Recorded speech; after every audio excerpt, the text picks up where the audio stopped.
Hi, everybody, and welcome to the Browns Moohead Radio postgame show. The final score, the Tennessee Titans win. Tennessee Titans win. Tennessee Titans win.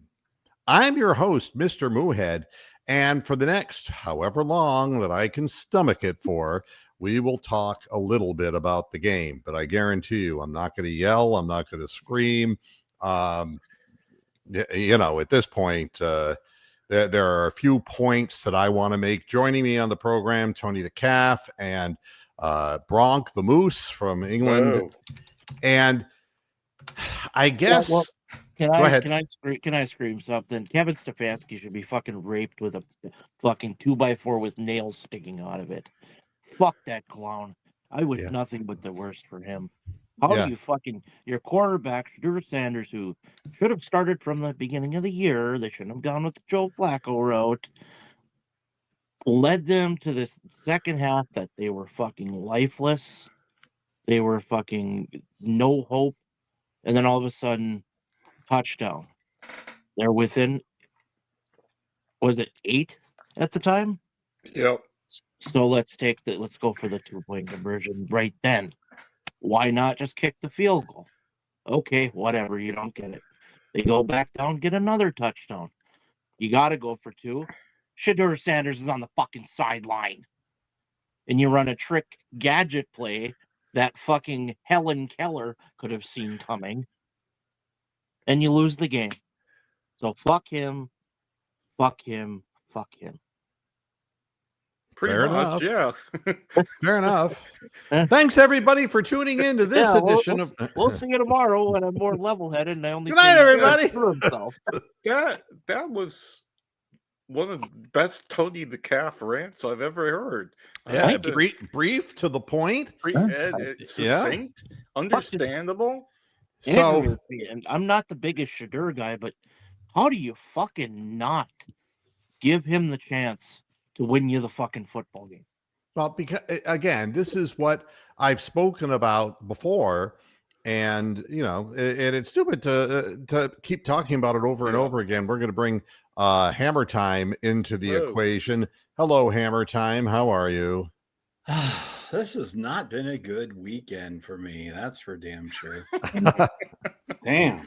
This was a bad weekend. There'll be plenty more weekends there. But I get to talk to Tony and Mr. Moohead. Yeah, there you go. And the Moose. And you got a doggy. And I got a dog with me. Now, before we really get into I agree with Mrs. Smith. No, I don't. And, all of these stupid conspiracy theories. Why not? No, because it's too stupid for me. I'm too smart to get involved in that nonsense. I need assistance from the people in the chat and my co-hosts. All right. Mm-hmm. I had to take my Topaz out for a walk, and I missed the touchdown but I did see the replay of the touchdown. What happened on the 2-point conversion after that touchdown? The first one or the second one? No, the one where they tore his sleeve off and he managed to amble into the end zone. So he fumbled the snap, and then it got picked up by one of the guys from the Titans who went rumbling, bumbling, stumbling down the field. And then DeJuan Jones caught up with him and freaking flattened his ass. Oh, my God. It was a thing of beauty. And the guy is on the sideline taking oxygen. But they just fumbled the snap. It was just stupid. Yeah. And was it Shedeur who fumbled the snap? Shedeur was in there, yeah. Yeah. Right. It was a bad snap, and then the ball hit the ground, and everybody just stood there like it was freeze frame. I thought it was a Fumblerooski person. Fumblerooski again. Yeah. Well, anything could be possible that could be drawn up in the sand, I guess. Yeah. And again, you could kick the ball. You're playing at home. You could come within 1 touchdown, which they ended up getting. And you didn't need to go for 2. And we're going to have to sit through another one of his stupid press conferences. And he's going to lean heavy on the mistakes that the Browns made. But DG is saying Luke Whippler. Was it a bad snap to Shedeur or a premature snap? It hit him like in the hands or something. I don't know. Whatever it was a bad snap and it hit the ground. So I will say this: when it comes down to quarterbacks, I think we made out in this deal. Oh, absolutely. Even with the shit wide receivers in line we have, I'll take Shedeur Sanders over Cam Ward, at least at this point in their careers. There is nothing that he has done considering what he has out there to work with. I mean, he made some great throws to shit wide receivers who, with the exception of Fannin, who's going to stay with the team, I don't see the rest of them being there in 2 years. That pass he threw to Njoku was a freaking dime. I mean, oh my gosh, he just. The one to Judy was in stride on the run. Yep. And then of course Judy has to be a dumbass and do a flip in the end zone. It's like, don't remember how to walk into the end zone because you never do it anymore. So I'm agreeing with all this shit, man. Totally there. I can point out the things that I take notice of. And the first one is the second the game begins and the Browns come out flat and get run over, just like tanks were running over them. Oh. I know that they're not prepared to play against a 1-11 football team because the coach hasn't prepared the team and they're not properly motivated. That's the first thing. The second thing is when they kick the ball off and it's Ford returning the kickoff, I realize that we're not serious about getting any better on special teams. That's for goddamn sure. That's the second thing that runs through my mind. Then continuing to watch the game and watching Shedeur pass our way back into a first half lead, I'm saying, he's doing this kind of like without wide receivers, and it's pretty impressive that he's able to throw the ball down the field and on target. Impressive. But then there's the other side of the coin, his frantic tapping of the ball that makes him split seconds late getting the ball to receivers and giving the faster NFL players a chance to break on the ball was undeniable. The one interception that he threw was inexcusable and is bench worthy. When you're in a situation where there's no one to throw to, you throw the ball out of bounds. You don't throw it straight up in the air down the middle of the field. That is inexcusable, and it shows somebody who's more into themselves than into their team. And I'm going to play this both ways to be fair and honest, because if Dylan Gabriel threw the same pass, I would say the same thing. It doesn't matter who does it. That's just a stupid play. Yeah, I totally agree with you there that throwing down the middle at that point in time after you've been back there so long is a dumb play. And there's a story, and I try to look it up and find it, and I can't remember if it was Steve Young or Brett Favre, or somebody. It was some, very successful quarterback.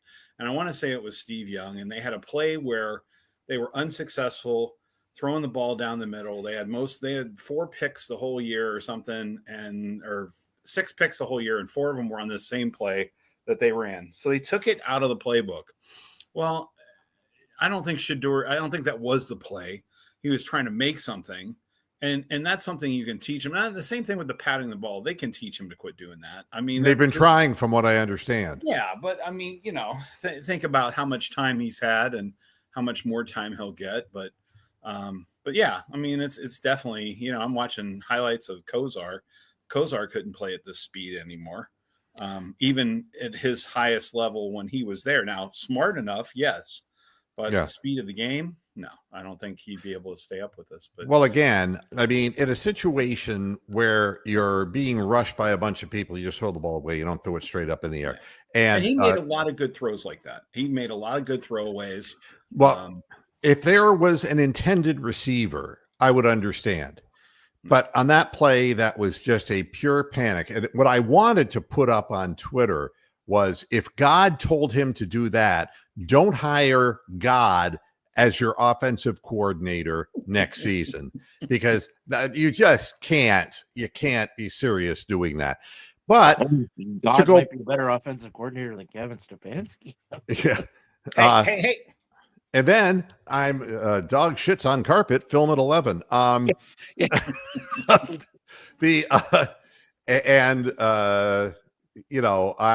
looking for a comment that I'm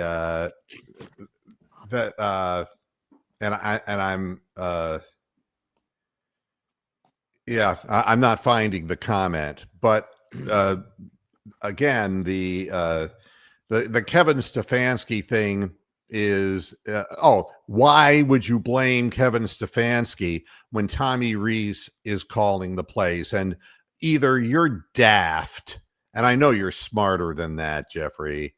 I know you're smarter than that. Tommy Rees is a dodge. I mean, look what happened to Dorsey. I mean, there's nobody who's going to call the plays, and Kevin's going to get his way. So there's that. And whoever calls a 2-point conversion play that the player doesn't know he's supposed to pitch it out, this is, again, nomenclature, terminology that we keep seeing over and over, that the players don't know the play that they're feeding into the field in critical parts of the game. So yes, Kevin Stefanski should have been fired a long time ago. I have been really thinking hard. If they bring him back next year, I'm considering terminating Browns programming on my podcast. And I know it's like committing suicide, but I will not. I mean, for a little under 1,000 subscriptions, sit here and try to make sense of this. He should be terminated. And I've been saying that over and over again. And I've been animated and tried to be funny about it, tried to be absolutely out of the realm of normality and saying ridiculously flagrant things. But this is countless times where they don't even know the play they're running. And once again, that Shedeur is not allowed on the field when the game, he brings them back and he won't let Shedeur finish it out. That is a mean-spirited person. That's a person who is ugly.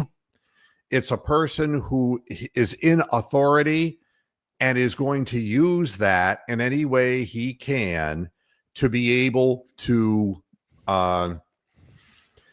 get his way and to make a comment and a statement and to hurt the feelings of a ball player.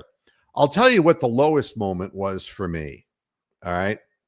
The lowest moment for me, and I put this up on Twitter, this one actually made the feed, is when you've got a 1-11 team celebrating in front of a less than half-filled stadium because the team is nothing. The fans don't care about them anymore. They're not a viable NFL franchise anymore. They can't sell out a stadium. You see plenty of cold play. And the Bills Mafia fans, it wouldn't matter. They would be out there screaming in the cold lake effect weather. But, the stadium's less than half filled. They, make the play and they start mocking Shedeur Sanders in the end zone to the crowd, belittling what little of a group of people they are. Even a 1-11 team can shit all over this team and play harder. That's, I think, the way that I look at it. And I don't know. To me, if you're being outplayed by a 1-11 team, you can't say, well, they have more to play for than you do. No, they don't. But they wanted it more. And in their own way, they tried to give it back because they're not any good. But we're not any good either, but we have no motivation as well.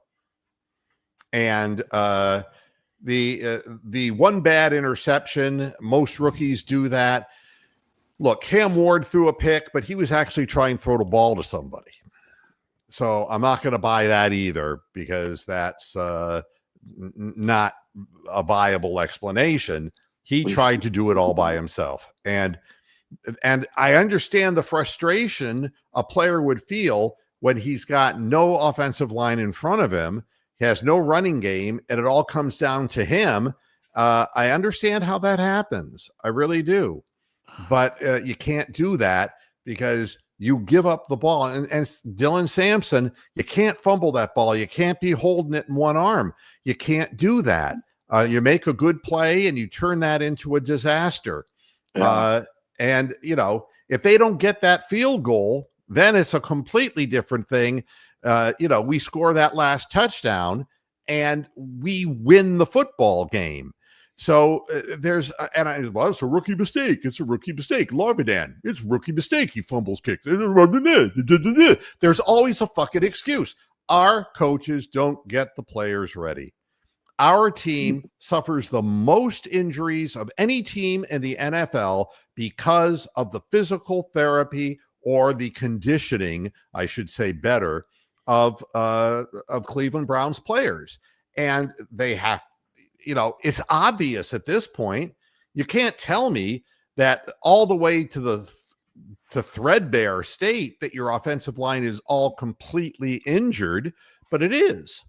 And that's the other thing. There are guys who have never played before who have to come in and play, and they're not ready to play. So one thing you brought up at halftime, Moo, and it continued in the second half, was how terrible the defense was against the run. Yep. Overrunning plays, just getting gashed on a regular basis. Now, I think when they realized they were just going to run it, they kind of shut it down right there at the end when we got the ball back. But that's unacceptable. I mean, that's just horrible. And so they have a new coach as well this year, right? They fired their coach week 6 or something like that. Yep. And he knows what he has, a shitty offensive line and a quarterback who's a brand new rookie, even though he was one of the top draft pick in the draft. But they managed to run plays that were getting the ball out quickly. And you mentioned that here in this post game as well. It's like we don't even realize what the hell's going on. I don't get it. How many times can we sit here and just say this? When we're predicting plays before they happen and we are not professional football coaches, there's a problem. Well, couple of things. Shadur Sanders became the first Browns quarterback since 1950 to throw three passing touchdowns, a rushing touchdown, and 300 yards in the same game. Yep. And Stefanski's first comments: "Why didn't you put Shadur Sanders on the field?" "Oh, that's on me. I made a bad decision." Is that what he said? Yeah, that's all. Are you making this up, Tony? No, this is directly from your favorite praying mantis himself, Daryl Ryder. Kevin Stefanski declines to explain why Shadur Sanders was taken off the field. "It's on me. I made a bad decision." I mean, it's just... How many times can it be on you making my mistake, my bad decision? It's just... This is the new Pat Shermer always would say it's battle. This Kevin Stefanski always says it's on me. I've got to be better. Yeah. That's all it is. I gotta watch the Hugh Jackson. I gotta watch the tape. What the fuck, Christ? Accountability, guys. Come on. And again, I put nothing past Jimmy Haslam. I put nothing past this organization. If the way that the defense, I mean, it didn't even look like the same defense. And there was no energy coming out onto the field. It was almost like they were told not to, but you don't want to go there. But it's like, my God, this is a lousy 1-11 team you're playing, and they're steamrollering you. And it's not the offensive line. Shadur gave you 29 points in the game. I don't know what it is you want. With that defense, you score 29 points, you should win. This is not the Bengals scoring 35, 40 points and losing on a regular basis. This is a team that's supposed to have a decent defense. It's just, Andrew Siciliano made a comment about, you were talking about the going for two. I don't know. I'm all ears. Yeah, he made a comment as I was listening to him and Nathan as I left because I couldn't watch anymore.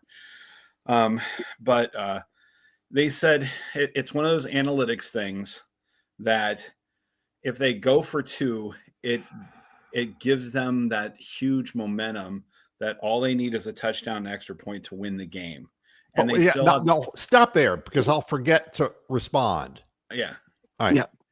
And I would understand that, except what is the other side of that when you fuck up the play or your players don't know the play or the play call doesn't put your best players on the field, what that does to guarantee that the team quits?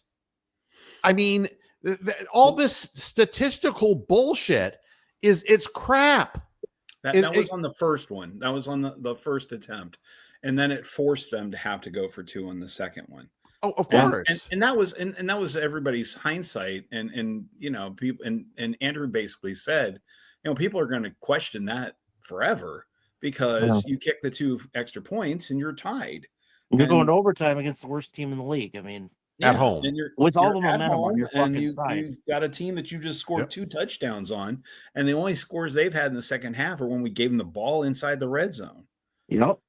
So, not that we wouldn't do that again, but at least there's an opportunity. Christ Almighty, it's common sense. That was it. I guess it's one of those analytics things. It's there is a chart. I never want to hear that ever again because there's a chart and it says this is when, but the chart doesn't say go for two. The chart says go for one when it's 14 points and you score a touchdown. You says play for a tie at home.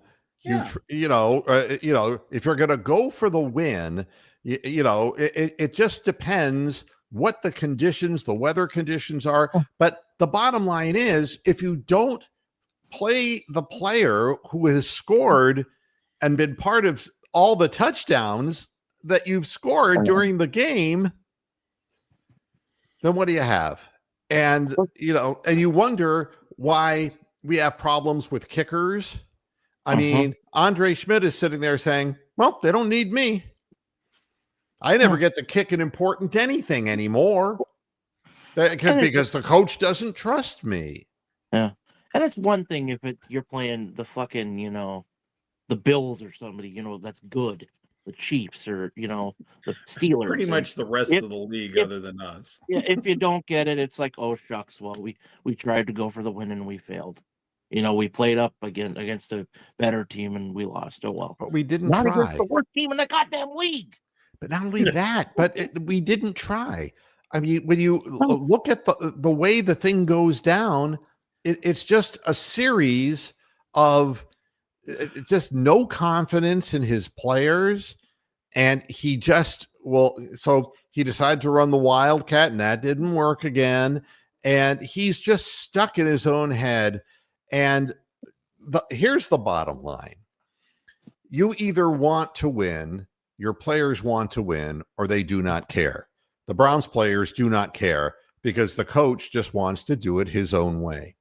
And you're right, Kevin Stefanski, according to Daniel Owesefu, which is the Browns reporter for ESPN, he stated in his press conference that, I had already decided that Wildcat would be the 2-point conversion play when we got the ball back on the drive to score the touchdown. Yeah. So he knew he was going to fucking run it anyways. Yeah. I mean, so the bottom line is that you have a self-destructive, egotistical, narcissistic head coach, which I've already pointed out in the past, and you are now in a position where you have to fire him at the end of the season. You're not going to do it now. I would personally, but I know that's not going to happen that way. But it's you want to build the confidence of players, and it's almost like, Shedeur, thanks for getting us close, but I'm not going to let you win it. That's exactly the message. That's the message I would get. It's the message I got when I would come in to try to turn a radio station around and say, I got to have some say in the music that we're playing, because we've got to have, there's a way of doing research in the market that you're in. Well, let's see what music the people who are listening want to hear. Nah, you just go out there and pound the streets with the salespeople. Well, fuck you. Because you've been the one who's deciding the wrong playlists and people aren't listening. You're not going to get more advertisements if people aren't listening. So it's the same thing here. It's just a self-perpetuating situation. And I feel bad for Shedeur because, granted he's young and sometimes, he's vainglorious and all of that stuff. But in the end, by not giving him a chance, you're turning him into everybody else that you've touched. What kind of mental effect does this have on Shedeur? Or is he which I highly doubt he's getting messages from higher up saying, "Hey, just tough it out, a regime change is coming." Well, I would not be surprised about anything at this point. It's got to be clear to the players that Stefanski is just desperate, and that none of these things make any sense. They're the final act of a failed narcissist who can only look inward and not give a blessing to a new up and coming player. And what will happen if they keep him? Dillon Gabriel will be the quarterback again next week. That's what we're waiting for in Cleveland, because you got to, if it's me, I'm telling you, you got to fire him. You got to send a message to the team that's like, look, I understand this season is this season. We just can't take this anymore. We're planning ahead for next season, and the best thing to do is to get cancer out of the building. And that coach, if you're feeling non-motivated, we're changing that. We're going to get somebody in here who will be able to motivate offensive players and will not be calling random plays that are barely practiced. Because you can't tell me that. Are you trying to tell me that you want to put the game in the hands of Judkins, a rookie, in that situation? And who knows the truth of what that gadget play is supposed to be? We've fucked up so many of them in the years that Stefanski's coached. It's ridiculous. It's really nauseating. Couple little stats, by the way, from the game. Yeah. Cam going into the game had 143 passes without an interception going into today's game. Yep. That's pretty damn good. And we got one. But he doesn't throw the ball very often down the field. He's throwing a lot of screen passes and kind of like we did today, until later in the game, and then he started opening it up. And the one thing that you also brought this up at halftime, that pass that went to Judy and a couple of those other passes, those are passes that Dillon Gabriel cannot make. That's right. It's just not in his repertoire to make that bolt. And he made a couple of other passes where they weren't quite as far downfield, but they were freaking ropes on the move. And it was some nice stuff. So that was something. And then Carson is supposedly the third rookie to get 100 tackles for the Browns. Right. Wally Rainier and TJ Ward were the others. Wally Rainier never amounted to anything. Again, Schwesinger, I think, is a really good ball player. And I think we have some young talent on the team. I'm not going to sit here and start talking about Andrew Berry, but I do think that getting rid of Kevin Stefanski and I don't see that Tommy Rees, being 29 years old or however old he is should be a head offensive coordinator for a team where he designs the offense. I don't see that. But there's only two things you can do right now. The first one is you can play Dillon Gabriel and you can just throw 4-yard passes because he literally can't do anything else. Or you can play Shedeur and figure out a way that you use the play scheme to give him max protection in the pocket and to allow him to get the ball downfield. And the checkdowns will become much more significant when there's that threat of the downfield, longer passes that you wouldn't have if Dylan Gabriel was the quarterback. But having Shedeur in a situation where, you're still trying to run the ball up the middle and trying to throw little screen passes, and, you're not taking advantage of the strength of that player. And I think it's important to do that. And it will make a world of difference for both Sampson and for Judkins.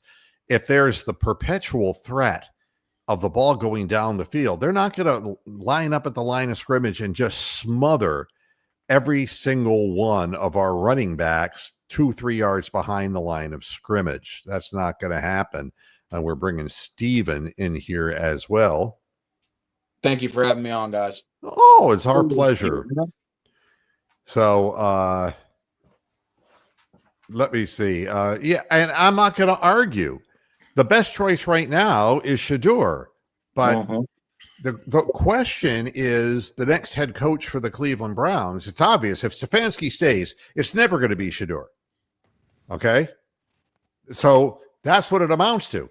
If I see Stefanski as the head coach next year, I'm done. I'm not going to even waste my time because we know what we're going to get. And for me, it's not worth my weekends. It's not worth just, taking a day of the week where I could be with my wife and we could go out and do things. I'm locking myself down for this shit. And it's not for anything but, the love of the history of the Cleveland Browns. But I'm not going to do it anymore.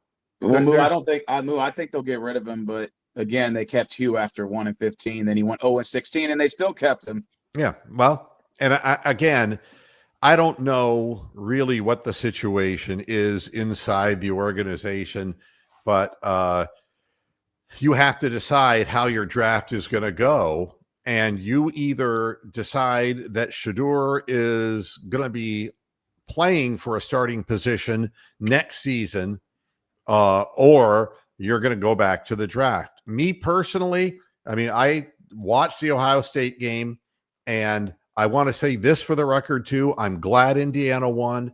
I think that the better football team won the football game. And for a team that has lost 30 times in a row to an opponent, to go out there and win that game with the horrible state of college football right now, literally screwing around with the ratings and the whole thing is dishonest. That a school like Indiana, that a second-year head coach at that program can take them into the number one position in the country. I say more power to them. You can talk about Ryan Day all you want. It was the Indiana defense that got it done. It stopped the Ohio State running game. They turned Justice Sayin into what he is, which is a one-read quarterback because he has magnificent wide receivers at Ohio State. But take the running game away, and, that's like not the cherry on top. That's the whole sundae. And kudos to the Hoosiers. They deserve to win that game. That playoff bracket is just horrible. James Madison gets in, Tulane. Notre Dame doesn't get in. Alabama loses 3 and stays in, doesn't even move down. Right. It's crazy, man. It's not honest. State lost and didn't move down. But one spot, I'm like, what the hell is this? It's just not honest. So you lost and they were out. Yeah. I if I could, and I can't. Anything where there's a lot of money involved becomes very dishonest in our culture today. And it is, we're up to our eyeballs in deceit, in crime, but it's white collar crime. This is, they point the finger and saying it's Somalians or whatever. The people who are committing the biggest crimes are the people who are the wealthiest people. And you don't even have any idea of what they're doing to manipulate an economy so that working people don't have a good chance. I'm not a socialist, I'm a capitalist, but the bottom line is when something is corrupted from inside because the driving force is just strictly money for a few, you get college football programs and it's just ratings for a few. And I'm just shocked that Notre Dame got screwed. I thought if anything they would have kept Notre Dame in and bumped Bama out. 3 losses and you get in. I mean, and they're ranked 9. They're almost ranked halfway down the field. This makes no sense. Yeah, but I think yeah. Well, Ventrone isn't even. There's no reason he's there. I mean, when the Browns kick off and are kicking it off deep into the end zone, conceding the 35-yard line every time. I mean, come on. It's an acknowledgement that you don't have special teams. It's just embarrassing. And part of that is also depth of roster, because we all know that those are the guys that basically play special teams are those second tier guys. But yeah, they Richard, if Notre Dame actually put viable teams on their schedule, I would agree with you. But Notre Dame, they will play the one hard game they have in the beginning of the year, and they will invariably lose it. And then they play a bunch of patsies, and they move their way up. And I don't give a flying fuck about Notre Dame. I don't give a fuck about them. If I never see them again, if the campus burned down, I wouldn't care, because that is dishonest in a different way. And there's a conference that would be glad to take them on. They don't want to be in a conference. No, they don't. But because they can play Mickey Mouse teams like military armed forces teams. Yep. Not what they're into. They got that $12 billion contract with NBC. Wow. Jesus. Well, hey, Notre Dame screwed themselves, so even they're not exempt from it. Well, it's money, and it's who it's the SEC, it's the Big Ten, it's this and that. Well, just before we move on, the Big Ten proposed a 2014 playoff bracket that would allow all conference winners in and 15 at-large bids. What do you think about that? I don't care about it because they're just trying to get more money to play more games. These are still children. They're not. Everybody playing in this league is under 21. Yeah, you're going to do that to their bodies. Killed. You're going to fucking kill these. They're playing 16, 17 games, and they're true freshmen. That is mental. And I completely agree with this. Every rookie is going to make mistakes. But, the biggest regret that I would have if I were Shedeur would be being taken off the field when the game hung in the balance.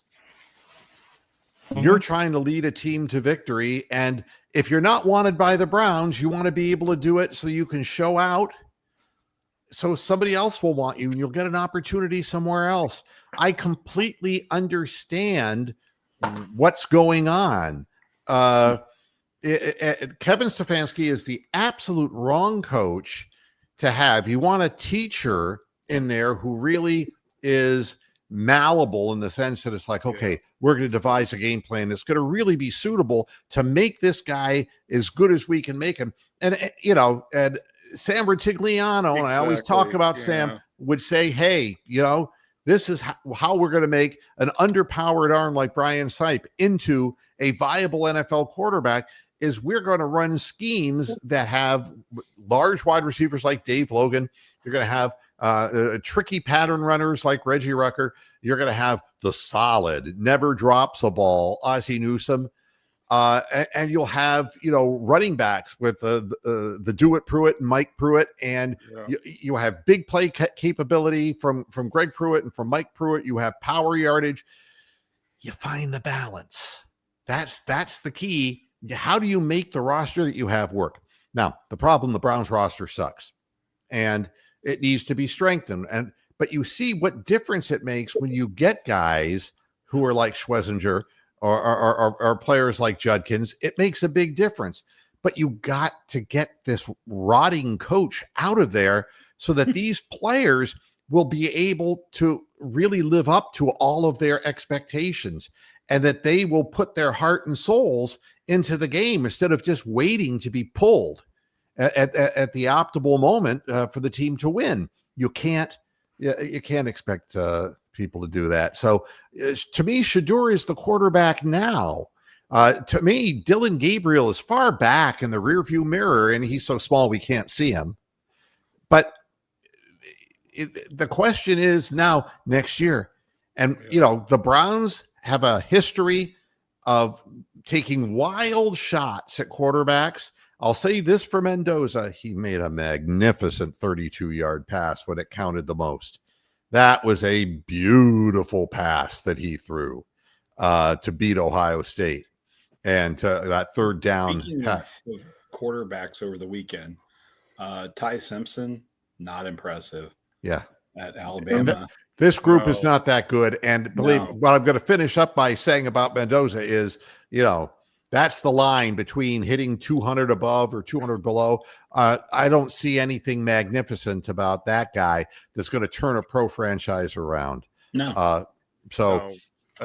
I stick with Shedeur, but I get offensive linemen and I get receivers. And, you make this team significantly better with 2 first-round draft picks, second-round draft picks.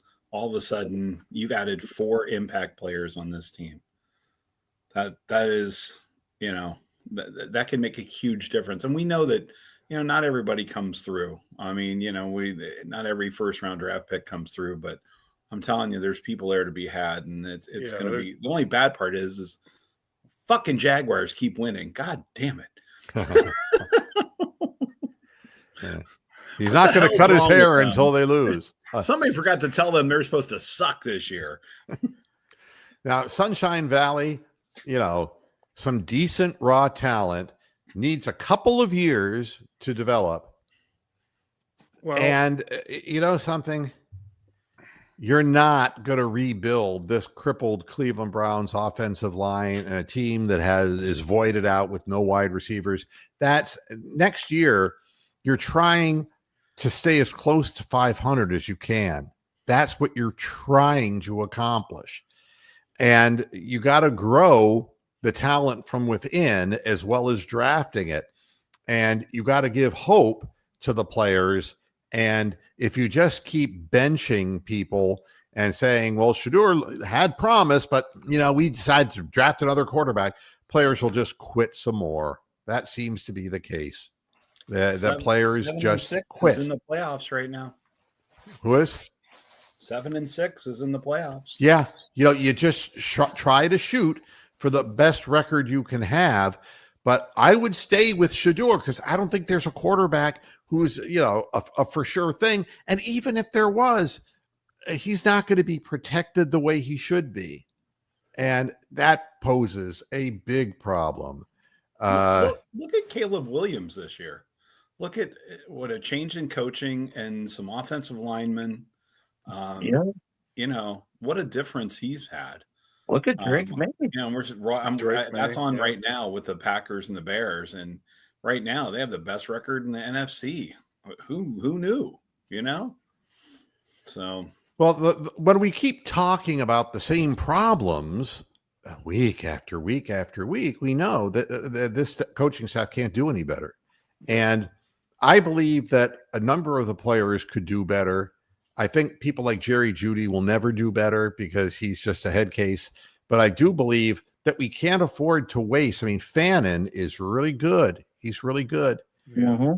And we got to lift the spirits of him and Judkins and Sampson. And we got to get real wide receivers. We just can't expect, putting in Isaiah Bond for a bomb once or twice in a game. You don't have anybody who can secure the ball in the middle of the field. And it's like I said, David Njoku is finished. His NFL career is over. There's no reason to even think that he's trade bait. Nobody's going to want to fuck around. He's got leg injuries. He's got problems and made a great catch. And he didn't really get up. And that was the end of that. You need to have players who can use large bodies. I don't mean Cedric Tillman, because God only knows. He runs patterns and he runs himself out of bounds. I mean, you got to have people who have some brainwave activity out there, who have some smarts for the game. Well, I've been quiet a long time. Let's go back to the ideal world where we have an offensive-minded head coach, and he sees that Gabriel's not the answer, and gives Shedeur reps in August and September and October. How many fucking wins do we have this year? We have at least 7. I mean, Yep. and Sanders would be so much better than he is now, and he's already set a fucking record in today's game. Yep. I mean, it's just I keep going back to Kevin throwing the games, because I can't think an intelligent person would do these things in good faith. Well, I can't believe he still has a job doing these things. Yeah, I mean, yes, exactly. So he's insulated. There is something there that we're on the cusp of putting our thumb on and pushing out all the pus and getting rid of what is wrong with this franchise. And that's where we're at. We have to watch unnecessary 2-point conversions. We have to watch unnecessary 4th down plays. We have to watch all unnecessary option wildcat plays. Why? You know, anybody else, if you did that at a university, I mean, people are critical of Ryan Day, and rightly so, on occasion. But if you did that at a big time university, some of the things Kevin has done, the fucking alumni would hang your ass from a tree at some point. You couldn't get away with it, but Kevin can. I don't know what the story is. Yeah, and the other thing is, you want to run out a field goal kicker at Ohio State who wrecked the Michigan game the year before, and by golly, he choked again. Yeah, and I mean, yeah, we can blame him, but he's a kid, you know. Yeah, it is what it is, you know. I'll tell you, you're either rock solid or you're not. If you're mentally weak, you're not going to make it. You're not going to make it in college football. You're not going to make it in pro football. You're not going to make it in the NBA if you're Darius Garland. You keep missing last-second free throws because he's been doing it his whole fucking career. It doesn't matter. If you don't have the stuff inside you that way, you're never going to be the player that you need to be. You have to have some stuff inside you to get to that level in the first place, obviously. But to get to that next level, to be a clutch player at the highest level, you really have to have character. And if you don't have that, you ain't gonna fucking do it. And that Cavs game last night was the worst Cavs game I think I've ever seen. That first half was absolutely shockingly appalling. We had like 10 points for like 8 minutes. Yep. I'm thinking, I'm like, what is going on? And you know what the line was on the over? It was something like, it started off, it's like 239 or something like that. And it ended up being both teams were under 100. I don't want to get away from the football game. I know. I'll make a quick comment in response to that. The biggest problem with the Cavaliers, and I'm going to go right back to the Browns game, folks.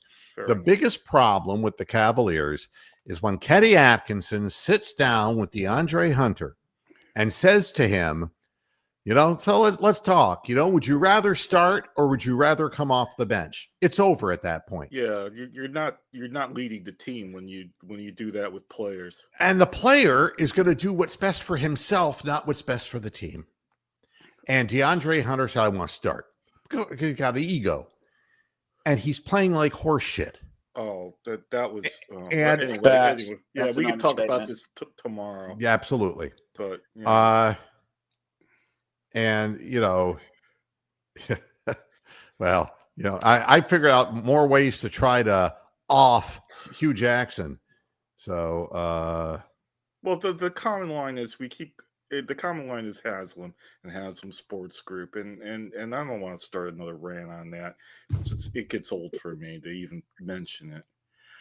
So, yeah, and I'm not going to argue. I mean, if you look at what Shadur's done compared to what Dylan has done, it's not a comparison, and there's no decision to be made. The decisions are all going to be based on next season, and that's more important, I think. And of course, the offensive line. I mean, I don't know what these guys are doing. The punt that was blocked, nobody blocked the guy. Fucking hell. What the? I mean, special teams, man. It's, and I'll tell you another thing. And this is a question that only a cow will ask. No. And that's, how does Bojorquez go from being a 50-yard punt guy, an average 50 yards, to kicking consistently 38 to 40 yards? He's like short legging because he's kicked like 3 times as many times as anyone else in the league.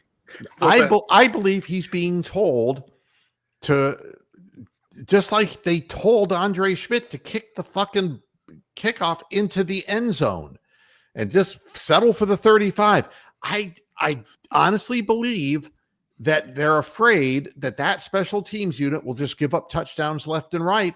And so if you kick them short, but in the end, the field position for the Titans helped win them the game. Correct, we kept kicking them to the 35-yard line, and they would fail and kick us back to the 18 or 20. We were losing 5, 10, 15 yards of field position every time. And and if he's injured, he shouldn't be punting, but I believe he's being told to do that. And nobody will ask that question in the Cleveland press. And I want to know what the answer is, because he's a better kicker than that. And at first I thought, well, there's wind to the stadium, but the other kicker was kicking 50 yards into the direction that 38 yards was going for Bojorquez. So I don't. He actually, like Bojorquez has 11 more punts than anyone than the guy from Tennessee. Wow. Mm-hmm. 67. He leads the NFL. You know, there's a lot of reasons for sabotage. And here's if you're lost in your own head like Stefanski is, then that is the reason. I don't want to go any further with conspiracy theories. Go ahead. This will exactly back you up, Moo. He's averaging 45.5 yards a punt. His net is 35.6. Wow. Yep. That puts him way the hell down here. Yep. That's got to be near the bottom. He is actually 32nd in the fucking league. If that's not reason to fire everybody on special teams. Yeah, they've ruined him. Yeah. So there you go. He's short-legged. Point. Yeah. Yeah. It's I'm just trying to catch up on some of the comments. Well, they have stopped going, and you know something? Jimmy is still raking in the money because people paid for those seats. They just didn't show up. Yeah, they were going for $7 on the resale market, including fees. Wow, fees. Yeah, I saw that. That was $7 they were going for. God, you can't even get a McDonald's breakfast meal. You can't even go to Starbucks for $7. You can't get a McMuffin and a coffee. You know, they'll both affect your health the same way. Yeah. Yeah, but people bought those tickets and probably just didn't show up, like Moose said. So Jimmy got paid out. You know. Do you think Browns fans are kind of a glutton for punishment? Because if they continue to go to these games like this, you know, But they're not. They didn't go. No. What was the attendance there for today's game? You don't know how many people actually paid to be there. But they never scanned the stadium. But when they did show a little bit, they were just, it was obviously half empty.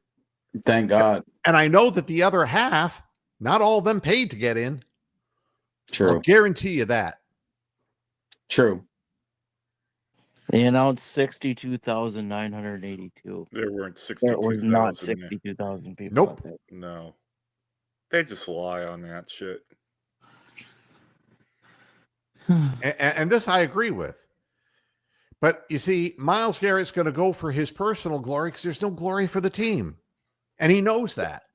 And so they just kept running little plays, sucking him in and throwing little safety valve passes and wide open.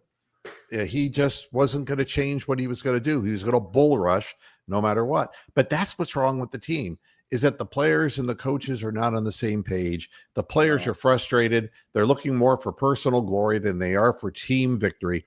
And the coaching staff is making the decisions to make them lose.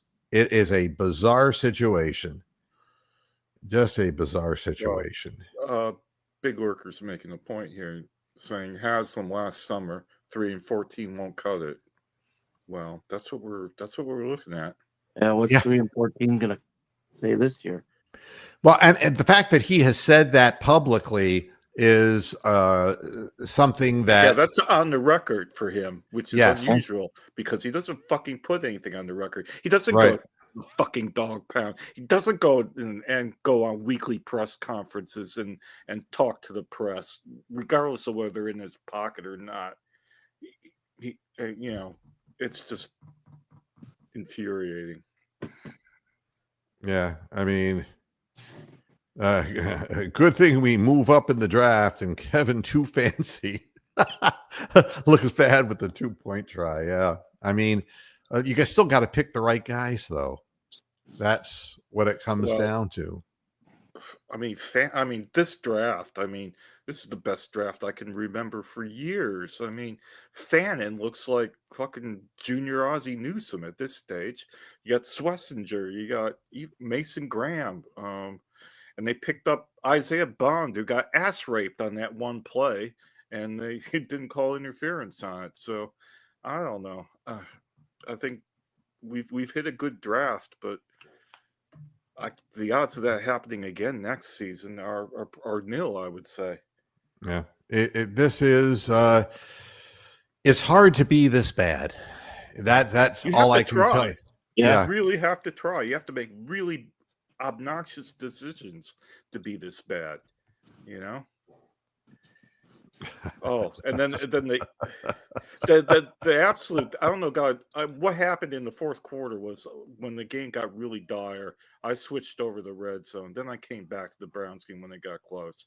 But the Ravens got absolutely fucked on several occasions by the referees. One was on some bizarre Aaron Rodgers pass that got batted up in the air, and they said he recaught it when it was actually the Ravens' ball. And then another time, the Ravens had a touchdown wiped off the board because they said that Blackley didn't hang on to the ball long enough when he had about 3 steps holding the ball. So, I mean, the fucking Steelers, they obviously know how to get wins when they need them. Yeah. I'm not going to get into that type of stuff. We have to play better. We have to coach better. Bottom line. You see, he has to resign. If you do that, like Big Lurker and I, we live in a country where if you are that bad at your job, you fucking resign. You have the pride and honor in yourself saying, I have fucked up for so long, I'm going to leave, Look at all the prime ministers that quit when they know that, the game is up. So, that doesn't happen in America, does it? Yep. I'm making sure I'm zipping down here to get more of what Big Lurker is putting up. He's doing God's work, Big Lurker. Yeah, always does great work, and thank you. I appreciate it. He and I both had a good weekend on our teams in England now, so we're happy about that. We're neck and neck in the championship. But you see, I said this last week that you can say that Rees is calling the plays, but that playbook is the same playbook. Yeah. And at the critical juncture of the game, Kevin Stefanski overrides him, and that's exactly what he said. That was my call. So he's not really an offensive coordinator. The same thing happened to Dorsey. Yeah, exactly. Dorsey got fucked. I mean, if you go to a restaurant, you're given Kevin Stefanski's menu. So you get to order what you get to eat, but it's all something that Kevin Stefanski is going to prepare for you and give to you, regardless of what you pick. Instead of letting Kevin give it to you, you pick it yourself. But, it's the same Denny's menu. Yeah. I mean, the fans here all feel the same way, and I can't believe that the owner wouldn't feel the same way. Unless there's some other reason why. Yeah, it's just maybe Kevin's got a sex tape with Jimmy Haslam or something, and blackmailing him. Let's throw that conspiracy out there. Well, here's the other thing: a play is not a gadget play when the other team knows it's coming. Correct. When you've seen it multiple times and it consistently fails, and the players don't know how to run it. These are not, gadget plays. These are just the fancy of the head coach. And, he thinks that being stylish is wearing a ruffled shirt to a social gathering. So that's that. From Mad Male. But anyway, I don't think Judkins ever ran the Wildcat at Ohio State or Georgia or wherever else he was right. at. And he's expected to do that in the snow, in the rain, and in the wind, and on a key play to keep the team in the game. I mean, why do you do that? It makes no sense. Wally Rayner. And and again, I wouldn't put anything past Jimmy Haslam. Don't get me wrong. I wouldn't put anything past him. Stand up to the media and deny it. At least if he came on the media and says, "No, I don't. I'm not tanking. I'm not telling the team to tank." Well, then, fair enough. But he hides away. Yeah, I mean, everybody's saying the same thing in the chat room. I mean, it's obvious that of what we have, I mean, Shedeur is the better choice. That's obvious. Well, I wasn't all that impressed by Mendoza. I don't think he's the answer over Sanders. I wouldn't waste the first round draft pick when we got Sanders already to draft Mendoza, when we could get fucking wide receivers or offensive linemen or defensive guys. It's crazy. Yeah.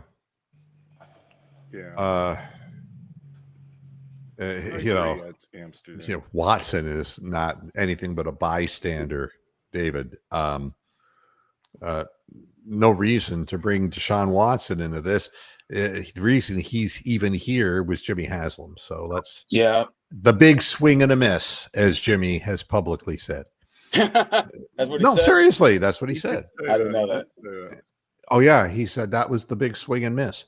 That's the last time he's made anything public too. How many months ago was that? I don't know. You know what's really funny about it is the notion that the Cleveland media keeps fanning the flames of, well, Deshaun Watson could come back and start a few games here at the end of the season.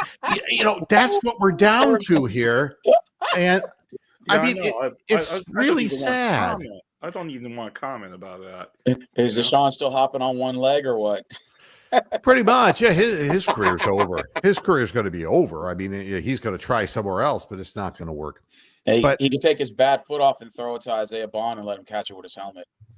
I mean, the whole Watson deal and all of that was 100% the responsibility of the owner of the team. And he's acknowledged that it was the big swing and miss. But the thing is, we keep swinging and missing. We played Dylan Gabriel for 6 games and dumped the season. And then we put the other guy in when the players have already obviously quit. We could still criticize the fact they brought in Flacco and fucking Kenny Pickett. I mean, what was the point of all that shit? Well, Jimmy Haslam's been swinging and missing for the last 40 years. Yeah, well, I mean, yeah, he is what he is, and we're not going to be able to change that, unfortunately. But at least we can have some entertainment, for God's sakes. And from head coaches, the GMs, the players, he's been swinging and missing a lot. But again, Moo, just to piggyback off of what you said, notice how they never ask these guys the right questions. Well, they're not allowed to, Steven. I noticed that. They're not allowed to. Yeah. Otherwise, I think I read that that there are 4 coaches still being paid by Haslam. Quite possibly. And so this comment is not viable. I mean, this is what he does. He's a flake. Holmgren, one of them. I think Mike Holman was the funniest one ever. Sergeant Hulka. The big toe. He used the big toe. I'm the big toe. Warren Oates. What a great performance. You are. I could God. do with a Hulkaburger right now. The Hulkaburger franchise never really took off, though, unfortunately. No, Hey, I could do with a Bring in Mark Hulkaburger. Sanchez. I like that comment. Bring him in, man. He'll be like Law and Order, the guy who got stabbed in Law and Order. Oh dear. Well, I mean, I appreciate Bring all. in Chauncey Billups, the Browns. Thank you, Rubber City. Hey, bring in Pete Rose. I'm just kidding. He's not allowed. And I agree. Yeah. Fan, a great draft pick to get him where we got him, and he's. It's really weird. It's not that he's fast, but he's kind of elusive, and he can go through people. He's really. It's nice to see him coming on because the Chief is gone. The thing about Fan is we were talking about character. He has the right stuff. He obviously has the character to make plays, and we haven't seen that for. Or how about this? The final boss, Jimmy Haslam, comes down as a head coach. He relinquishes ownership and signs as a head coach for 10 years. David Murray, you don't have to hear from AB. He's just sitting there saying Schlesinger and Fannin and Shador, and he's off the hook. He ain't going anywhere. This fucking great draft class. Let's be honest about that. Yeah. So, the Browns should bring back. They should bring back Odell Beckham and bring in Antonio Brown. Yeah, we need more crazy people. Yeah, and of course they do. MKC and Grossi are two people who are paid just to be the slaves. They're both sex slaves of Jimmy Haslam. It just depends whether he wants vaginal penetration or anal penetration. That's all it is. If you give me 1 minute, I'll read this out for you. Round 1, Mason Graham, number 5. Round 2, number 33, Schlesinger. Number 36, Junkins. Round 3, 67, Fannin. Number 94, Dylan Gabriel. Round 4, Dylan Sampson. Round 5, Shador Sanders. The worst player out of that 7 is Dylan Gabriel, and maybe Dylan Sampson below that. And then you got fucking 1, 2, 3, 4, 5 hits of good players to potential star players. So great draft. At any rate, I'm looking at the time. I got to get out of here. I think I've done my part, and God only knows, for 24 years, I've done my part. You've done enough. You can I really down. have, and I'm getting weary. I'm getting weary of this, and I'm getting tired of wasting my Sundays with this. I really am. Who do the Browns play next week, Moo? I don't know, and I don't care. I don't even care who the Cavaliers play next. I don't care, because if you're not going to bring it, don't make millions of dollars and not bring it. Hey, Moo, y'all play at Chicago next week. Oh my God. Yeah. If I'll tell you something. If Jason Tyson can go out on the floor and between 1 year and 2 years improve the way he has, without great foot speed, without great size, and just out of sheer want to, can earn minutes, then what is the excuse for Darius Garland refusing to go into weight rooms and build up his strength? What's the excuse for DeAndre Hunter just giving up? What's the excuse for Jared Allen just giving up and saying, I'm injured? Or Dean Wade letting himself get pushed around? There's no reason to support athletes that aren't trying hard enough, because if everything were like that, if you went to the grocery store and you were there, you said, I got to pick up some chicken or some beef at the, and all of the shelves are empty. And you're like looking at the guy, the butcher behind the case, and you're saying, yeah, I want some chicken. He goes, hey, Denny. Yeah, I didn't feel like cutting up any for you today. I didn't feel like playing. that's basically, if everyone took the same approach with their jobs, we'd be in a hell of a bad situation. So it isn't being a superstar. It's giving your best. It's Having taking a character to do and that. working at your craft. That's what does this. So, well, no, man. And that is right. They are a bunch of pussies, and Correct. everyone in the league knows it. The referees know it. Everybody. And Absolutely. Damn, right, that's pretty bad Armstrong. if the referees know that. Imagine the referees calling you a pussy. Like, hey, fucking pussy, get back in the game. Yeah. well, I mean, I don't understand. I understand that coaches make less than the players, but Correct. there comes a point where, I mean, do you really think that the best coaches, and you know what, I'll tell you who the best coaches are right now. You already know who they are. One of them is in Miami, because look what he's done. They have a winning record after they've lost. They're in build-up mode. And Spolstra, yeah. Eric Spoelstra is a great coach. Udoka, the guy who lost his job in Boston. Yeah, the Rockets coach. Yeah, great coach. Yep, great coach.